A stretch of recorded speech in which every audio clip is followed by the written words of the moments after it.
একজন বিদেশি লোক উত্তরবঙ্গ থেকে ঢাকা আসার সময় যমুনা সেতু দেখে জিজ্ঞেস করলো, ভাই, তোমাদের এই গরিব দেশে এত বিশাল বড় সেতু, এই সেতুর নাম কি? তখন লোকেরা বলল, বঙ্গবন্ধু সেতু।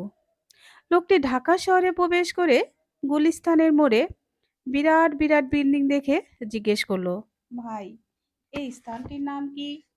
তখন লোকেরা বলল, বঙ্গবন্ধু এভিনিউ। রাতের আধারে অসংখ্য লাইট জ্বলতে দেখে জিজ্ঞেস করলো, এটা কি? লোকেরা বলল, এটা বঙ্গবন্ধু স্টেডিয়াম। সে বলল, এখানে কি হয়? লোকেরা বলল, বঙ্গবন্ধু গোল্ড কাপ টুর্নামেন্ট। বিদেশি লোকটি বলল, তাহলে তো তা দেখতেই হয়। সে খেলা দেখতে গেল। খেলার মধ্যে হার জিত থাকবেই। যারা হেরেছে তারা পাইকারি দরে ইট মারা শুরু করলো।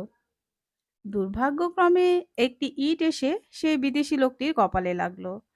লোকটির জায়গায় বেহুশ হয়ে গেল।